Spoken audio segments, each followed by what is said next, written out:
Welcome to the Pure Performance Cafe. May I take your order?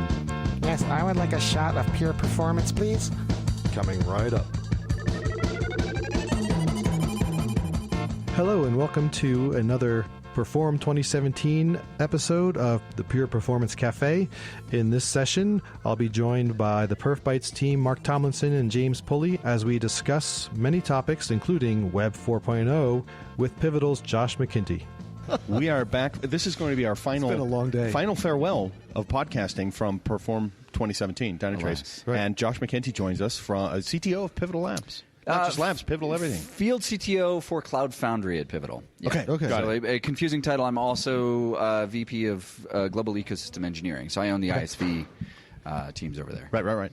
So all the amazing integrations then people that jump into Folks like Dynatrace. Yeah, exactly. For example. Yeah. Good on you, man. That is fantastic. So we did have a chance to talk with Maggie and Rajesh, I think it is. Yeah, excellent. And they actually covered all kinds of things about the Concourse and Concourse CI. One question we did have, and it's maybe a tech geeky clarification thing, was does Concourse actually stand alone as a CI automation? Yes, absolutely. You wouldn't have to have So the Jenkins best or way to anything else. deploy Concourse is with Bosch, but you don't have to use all of Cloud Foundry to use Bosch, right? So you can just use Bosch or Bosch Lite by itself on a laptop or on any big IaaS and use that to stand up Concourse and run it that way. Okay. And actually, I'd say most large Concourse environments in the world are standalone. They're not run necessarily as the Cloud Foundry tile, although that's now available. Yeah, very cool. But there is coexistence. People are moving around. You can have Concourse working integrated with Jenkins absolutely. or other stuff. Yeah, definitely. And actually, so I spent last Friday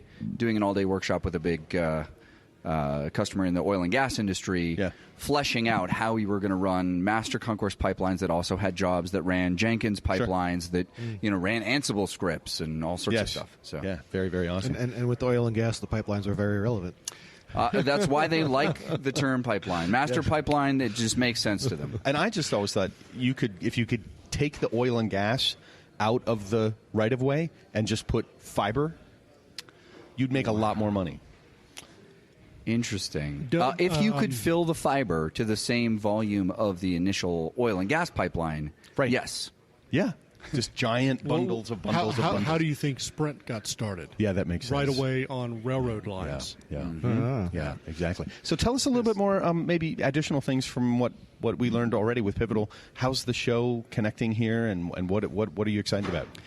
Wow, what am I excited about is basically everything. So I'm a very excitable guy. I had a lot of coffee. I was on a very early flight.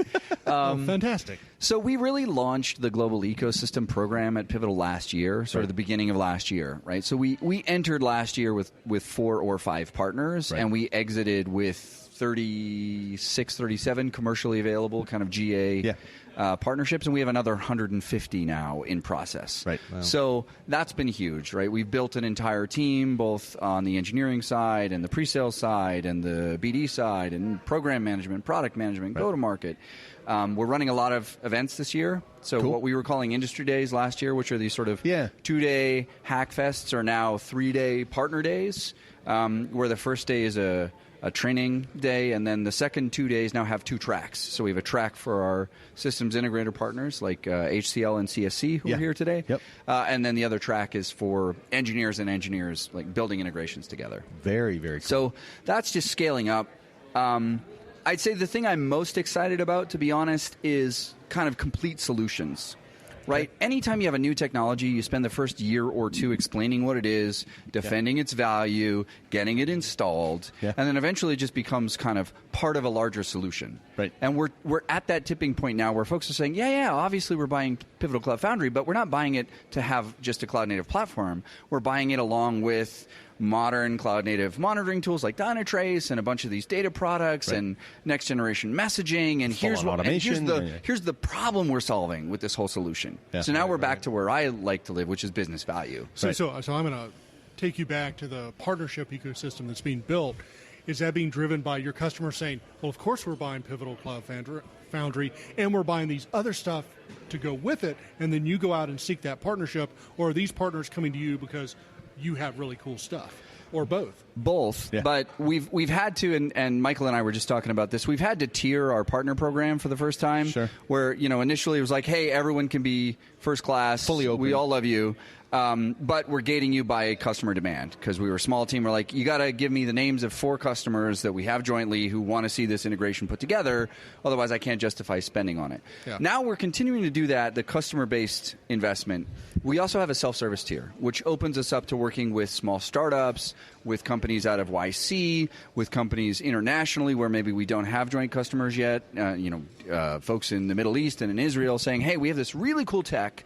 We're really excited about working with Cloud Foundry. We'd like to work together with you. And we're like, great. We have shared infrastructure. We have great docs. We can put you through some training programs. We can give you some light touch go-to-market support. Cool. And it doesn't cost us a lot. And then they have a chance to go and prove that this combined solution makes sense. Okay. I like that. I think that is awesome. You gave a keynote here. Yeah. What did you talk about in your keynote? We were stuck out here in the podcasting booth, so disconnected. being nerds, we didn't yeah. quite get here. But for folks that weren't here, they're listening online or will listen to the show. Maybe a little recap of what. Sure. I talked about data-driven business. Okay. And what I mean, this is a fun venue for me as a keynote speaker because it's not really my audience, so I get to come and be a futurist. Yeah. Right. Whereas if I'm at Spring One Platform or the Cloud Foundry Summit, I obviously have to go talk about Cloud Foundry. Right. So the futurist angle for me, when I was, at Netscape and Flock doing browsers, we were talking about early social media and social networking and how you could build against those APIs and why that was cool. Yeah. And then when I started OpenStack, we had to go out and explain what cloud was. And then when I started working on Cloud Foundry, we had to go out and explain what containers were and why they matter. That's right. So we've now gotten to this maturity with Cloud Native Platform where I don't have to talk about it anymore. We can talk about business value. So the talk was, how do you close the loop in continuous delivery between going from an idea for a user to a product manager to a developer to an operator, to closing that loop by measuring the results of that deployment in real time and automating rollbacks. Yeah. And the best web companies have done this, right? They just let every developer push code to prod thousands of times a day, but every push can be immediately rolled back if key metrics change. Yeah. Right? So if you look, cart abandon rate has gone up by 0.2%. Not worth we it. don't like it, roll it out. Yeah. So that the tools are in place. What's lacking in most organizations is the business will to define those numbers. Say, what is it that we're going to live or die by? Yeah.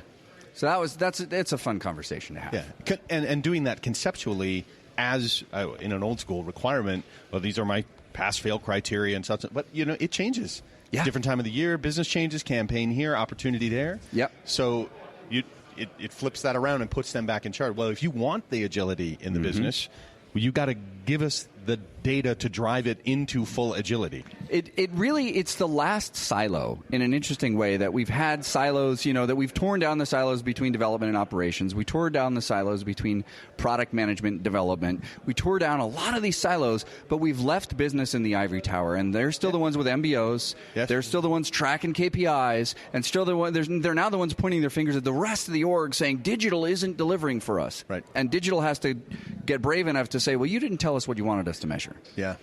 Well, I think it was KPI stand for kill productivity immediately. So I want to put something on careful. the table that we're observing and get your take on it. Yeah. From the marketing department. That is, we have a marketing campaign. It goes out. We generate so much load. It comes to the website. It crashes the website.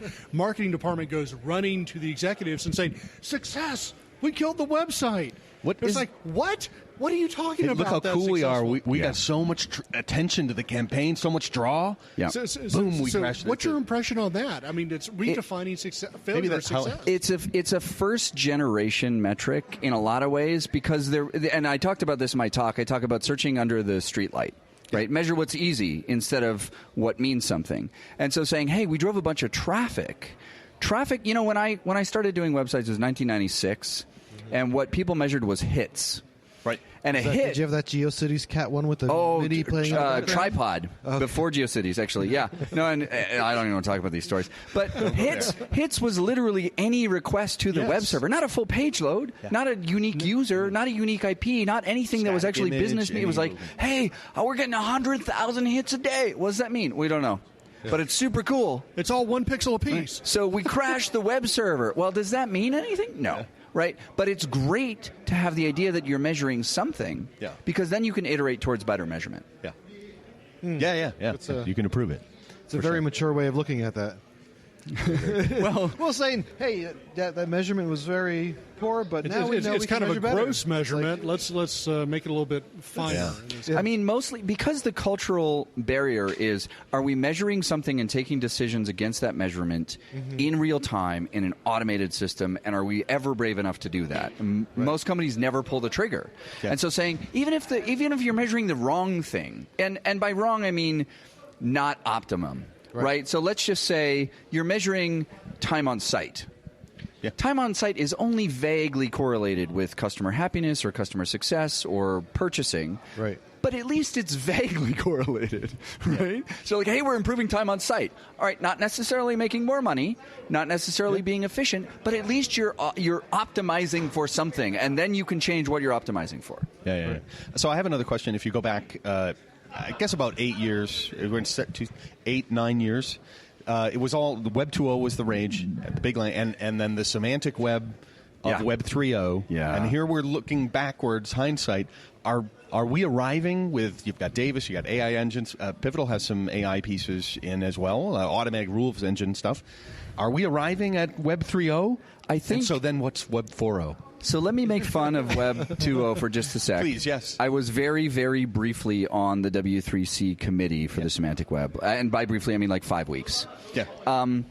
And the mistake we made, which is obvious in hindsight, is the same mistake we made in project management for decades, which is thinking that we could predict the future. And we're saying we're going to predict the future taxonomy that will make sense. And we're going to have schema and ontology. And we're constraining things. Right. And OWL is really important. That's ridiculous. In hindsight, not a good plan. Yeah. Right? So what we did with Agile, saying let's just do the most important thing first and then figure it out, we also started doing with NoSQL. And saying, let's just store the data that makes sense and be able to evolve the schema as we go, right? And then we said, oh, and by the way, we actually don't even want to evolve the schema. We want to let the system evolve its own schema, which really is what machine learning does. Yeah. So that, I think, has taken us to Web 3.0 by virtue of going the opposite direction of where we were originally headed. Yeah. So Web 4.0, I will go ahead and go on record for this. Breaking news. Web There you go. 4.0. Web 4.0 is coming. Web 4.0 is where the internet completely disappears. All right. So this is what I mean by boring and ubiquitous technology. Yeah. My eldest, who's 13 and turns 14 in 2 days, is on Instagram and is on her phone all the time. And she and I built a website one time very briefly and hosted it on Cloud Foundry. Yeah. But generally speaking, not only does she not really know what the internet is, she doesn't care.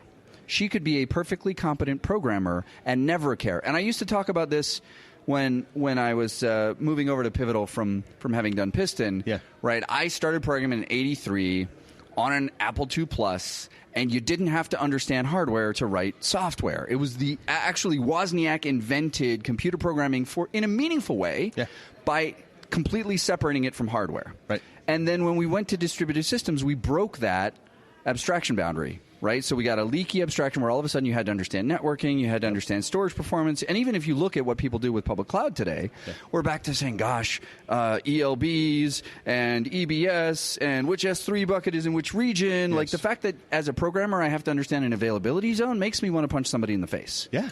So and it opens the non-functional and security it's probably stuff Andrew like Tannenbaum. Probably. What he said. Yes, probably. Well, we've had those arguments offline.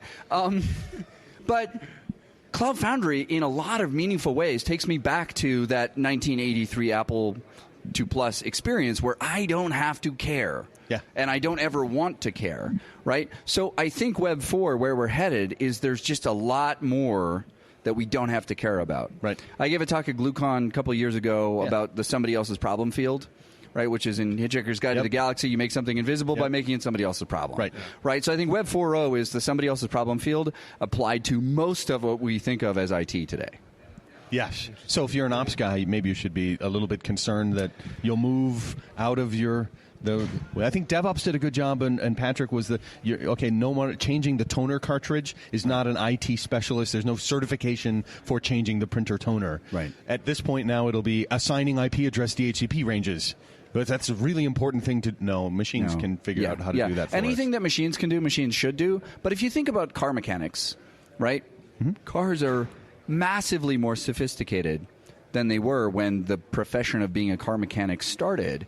We don't have fewer mechanics. They just do more interesting work. So the nature of the job has changed, but the existence of the job has not. Excellent. And then, but we still want mechanics to put their name, sign the engine stamp. Yes. For the highest performance, and this goes back to ownership related to performance, you must put your signature on it. You need to take ownership of it. We're seeing this in DevOps as well. In the automotive universe, engine builders for very high-performance cars sign the engine. It's got an engine plate. Goes on there, their name. If they screw up too often, they get on a plane with a bunch of tools and go fix it. If they screw up, in the Slack channel, that what it is somebody really not having a good time doing something that's really boring and probably unnecessary. So if I could paraphrase on the Web 4.0, building on the semantic web, which is not necessarily customer-facing on the semantic web, we've moved that intelligence to the back end, and those rote processes are going to become ever more boring and really obscured from the customer because business intelligence is taking care of that. And once that happens, we just blend into Web 4.0, essentially. Yeah, I think of the emergent complexity. I mean, there's this great story that's floating around the internet. I don't know if it's true or not, but the story goes that Google Translate internally to their machine learning system has invented a meta language. Yes, I read that article. Entirely generated by software. We have no idea what that language is or how it works or what it's for, and we don't have to care. That, I think, is the first example of Web 4.0. Yes. Okay. And then Web 5.0 would be Skynet, once again. Yeah, and I have a friend in Seattle who's trying to build that now. That's fine. Singularity is cool, but it should just be a board game. That's it. I read something. Google is building something. AI builds AI. Yeah. That's what kind of, which is... Chicken or egg. Chicken or egg. As soon as you have AI that can build AI that is better than the initial AI, that is Skynet. We're done then. And you have to have very specific genetic rules that go from one generation to the next in that case, or we are done for. Well, we go back to, let's close the loop to the data-driven business then, right? Because when you have AI that's writing more AI, the only constraint is what index is it optimizing for, right? So if that's a human-centric index, then we're in good shape. And if that is a machine-centric index or an index that maybe drifts over time or something that was poorly defined, we could be in very bad shape. Yes. And that's where ambiguity is not just against productivity as it is this time with process-heavy stuff. What one wonders... ambiguity is truly dangerous when it's going to go on its own if you're not very clear. I mean, it's just as dangerous today inside big companies. When you see great results for a quarter... and you say, what did that come from? And you don't know the clear and precise answer of this feature rolled out for this audience that made them happy in this way and led to these sales. Guess what? Your next quarter is going to suck. Yeah. Because you have no idea why this quarter was good. What should you repeat? What should you amplify? What should you discontinue? Basic business stuff. I do want to, we've heard a lot about Davis as the learning engine or the natural language engine that's happening. And there's some other AI pieces within Dynatrace that we've been talking about throughout the last 2 days. Right. Just not to stick in the semantic web, but the AI component that's becoming popular that we're just talking about with Raj here as well. In Pivotal's world, how are you have learning engines or things that are happening? Is there anything interesting AI-wise happening in the Pivotal platforms? It's a great question. The short answer is no. And the reason I think, the short answer is yes and no. And that Pivotal has a whole big data suite side of the business, right? So we have Greenplum, we have Gemfire, we have Hawk, we do interesting things on top of Hadoop and so forth. But I see much more AI development coming out of our strategic partnerships with Microsoft and with Google and with VMware and with Dell writ large than I see us focusing on that. And the reason is AI is a class of algorithm problem. Right? Distributed systems orchestration is also a class of algorithms problem. Happens to be a different set of algorithms. We're really good at those. We've really optimized that focus. And I would say it would be a little bit askew for us to go back and say, now we're going to immediately go get really good at doing bots. Right. We don't like bots. One wonders when we're going to get the Asimov's 3 rules for IT. We have them for robots. Yeah. But What about for Well, the AI? IT just becomes robots. We're done. Yeah. We're good. So Jonathan King is the only person I know who's seriously thinking about this clearly, right? So he works for Ericsson right now, but he is a beautiful and brilliant combination of a lawyer and a technologist. And he's written extensively on privacy. Yeah. And identity, privacy, and the legal framework, particularly internationally. And he's the most cited articles now are Jonathan King's thinking. So he's proposed the idea that we will end up with chief privacy officers or chief civil liberty officers. And the notion of these 3 R's of IT, or the 3 rules, the 3 laws, if you like, would be around whose data is it? Who's allowed to get it? Who's allowed to profit off of it?